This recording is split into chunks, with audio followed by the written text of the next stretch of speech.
Au cours des différentes histoires d'exoplanètes, j'ai eu l'occasion de vous parler d'énormément de mondes. Des planètes infernales aux anneaux surdimensionnés en passant par les lunes et planètes superhabitables, je crois qu'au fur et à mesure des différentes histoires d'exoplanètes, vous commencez à avoir une idée de l'immensité et de la diversité de notre univers.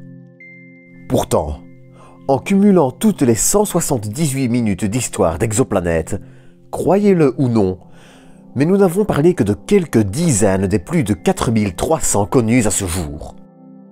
À raison de 10 exoplanètes par semaine, je n'en aurais fait le tour que dans 7 ans et demi, mais je m'égare. Certaines de ces planètes sont jeunes, voire encore même en formation. D'autres, en revanche, sont vieilles. Très vieilles. Dans le cas de certaines, elles sont même plus âgées que notre système solaire. Alors, si vous le voulez bien, pour cette nouvelle histoire d'exoplanètes, je vous propose de partir à la découverte des doyennes de notre galaxie. Cependant, avant de continuer cet épisode, j'aimerais vous inviter à vous abonner si ce n'est pas déjà le cas, ainsi qu'à partager cet épisode. Sur ce, j'ai déjà bien trop parlé, il est temps de passer aux choses sérieuses. Néanmoins, avant de parler d'exoplanètes, j'aimerais évoquer un sujet qui sera un point essentiel pour la suite, les étoiles. Vous le savez sûrement, mais elles ne sont pas éternelles. Notre Soleil lui-même, d'ici 4,5 milliards d'années, sera arrivé à la fin de sa vie. Enfin, c'est plus compliqué. Dans l'état actuel des choses, le Soleil fusionne de l'hydrogène pour former de l'hélium. Ce n'est pas le sujet de cet épisode, mais pour résumer rapidement, et tout en grandissant en géante puis supergéante rouge, le Soleil fusionnera l'hélium en carbone et en oxygène avant que, finalement, son équilibre gravitationnel ne se rompe. À ce moment, le Soleil commencera à éjecter ses couches extérieures dans l'espace, donnant ainsi naissance à une nébuleuse planétaire, comme la nébuleuse de la Lyre ou NGC 2438. Mais même à ce moment, le Soleil n'aura pas encore entièrement disparu. Son cœur de carbone et d'oxygène sera encore là et formera une petite naine blanche. Les naines blanches sont des petites étoiles mortes restant d'un Soleil arrivé en fin de vie et dont le rayon varie, avec les données actuelles, de 0,17 à 1,33 fois celui du Soleil. Mais elles sont aussi très denses. En condensant la masse du Soleil dans 0,9% de son diamètre actuel, soit celui de la Terre, 1 cm3 de naine blanche pèse 1 tonne. Ne créant plus de réaction, les naines blanches sont devenues, de par leur densité, de simples soupes d'atomes. Pour la suite, c'est flou. On sait qu'elles vont perdre leur énergie en l'irradiant dans l'espace, se transformer en naines noires, mais on ne sait pas encore quelle est la durée de vie du proton, qui fait partie des briques de la matière, et si celui-ci est instable et peut disparaître. Leur durée de vie minimale serait cependant de 10 puissance 30 à 36 années. Mais là, on commence à parler en sextillions d'années, de dissolution de la matière, et l'extension de l'univers aura déjà dissous les galaxies. Et je n'ai toujours pas parlé d'exoplanètes, mais rassurez-vous, on y arrive.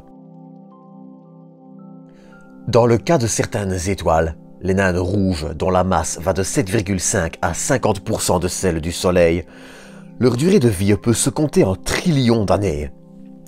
Si dans le cas de la Terre, elle sera très probablement détruite lors du gonflement en géante, puis supergéante rouge du Soleil, des planètes comme Jupiter, Saturne, Uranus, Neptune ou même Pluton, qui est une planète naine, je sais, devraient survivre.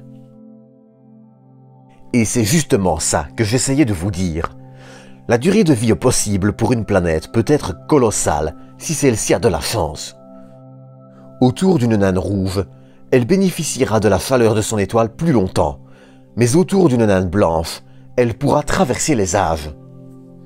Car, avant de parler des plus vieilles exoplanètes et retourner vers des chiffres plus humains de milliards d'années, je voulais vous faire remarquer ceci. la fin de vie d'une étoile ne signifie pas la fin de son système. Beaucoup de planètes, comme au cours de son existence d'ailleurs, peuvent être expulsées, mais aussi rester autour d'elle. De façon plus générale, qu'elles soient vagabondes ou qu'elles orbitent une étoile, les planètes qui survivront à la « mort » de leur étoile sont très loin d'avoir fini d'exister, même si leur surface est condamnée à geler. Certaines des planètes dont je vais parler, ainsi que certaines de notre système, verront ainsi peut-être les milliards d'années défiler jusqu'à la mort de notre univers.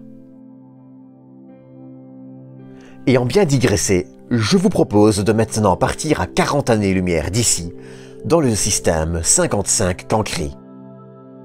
Ce système est ce que l'on nomme un système binaire.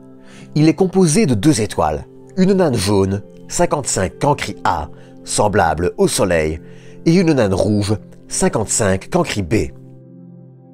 Autour de 55 Cancri A, on retrouve 5 exoplanètes, 55 Cancri E, B, C, F et D. C'est par exemple sur 55 Cancri E que l'on crut pendant longtemps qu'il pleuvait littéralement du diamant. Si aujourd'hui cette affirmation n'est plus d'actualité, elle aura fait couler beaucoup d'encre pendant longtemps. Cependant, dès 2013, soit un an après l'apparition de cette théorie, de nombreux doutes apparaissent, écartant très vite cette possibilité. Cependant, 55 Cancri E étant très proche de son étoile, 0,016 unités astronomiques, une unité astronomique représentant 150 millions de kilomètres, il est très probable, et des observations du télescope Spitzer le confirmeront en 2016, que cette planète soit un monde de lave. Vraisemblablement verrouillée gravitationnellement avec son étoile, elle lui présente toujours la même face, ce qui n'arrange pas du tout les conditions à sa surface. Bien que l'on suppose qu'elle ait une atmosphère plus épaisse que la Terre, cette planète n'est en aucun cas habitable. D'ailleurs, aucune des autres planètes connues à ce jour dans ce système n'est habitable, les autres étant des géantes gazeuses. Cependant, on suppose qu'il existe autour de la petite étoile de 0,95 masse solaire une zone de stabilité, où une planète rocheuse, malheureusement indétectable avec nos moyens actuels, pourrait exister et se situer dans la zone habitable de son étoile. Enfin, pour terminer, le système semble âgé de 10,2 milliards d'années, soit près de 2 fois les 4,5 du nôtre. Mais le titre d'exoplanète la plus âgée ne revient pas à une planète de 55 Cancri, qui, rassurez-vous, aura droit à un épisode dédié.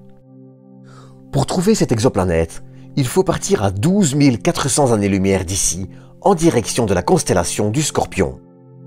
C'est là que vous trouverez le pulsar PSR B12 620-26. Ce pulsar, d'1,3 masse solaire, forme aussi un système binaire avec une naine blanche de 0,3 masse solaire. Autour de ces deux étoiles gravite la planète PSR B12 620-26b. Découverte en 1993, la planète ferait 2,3 fois la masse de Jupiter. Tout comme ces étoiles, elle fait partie de l'amas Messier 4, dont l'âge moyen des étoiles serait de 13 milliards d'années. La planète, elle, serait âgée de pas moins de 13 milliards d'années, faisant d'elle l'une des plus anciennes de l'univers connu à ce jour. Si l'âge de 13 milliards d'années est encore assez flou, il est clair que cette planète n'est pas des plus jeunes. À titre de comparaison, notre univers est âgé de 13,8 milliards d'années, ce qui signifie que cette planète a probablement côtoyé les premières générations d'étoiles. Mais ça, c'est un autre sujet dont on parlera, soyez-en certains. En attendant, c'est sur ceci que va se terminer cet épisode. Comme d'habitude, j'espère que vous l'aurez apprécié. Si c'est le cas, n'hésitez pas à le liker, commenter, partager et à vous abonner. Quant à moi, je vous donne rendez-vous dans une nouvelle vidéo. D'ici là, prenez soin de vous, prenez soin des autres et à bientôt pour une nouvelle dose d'espace.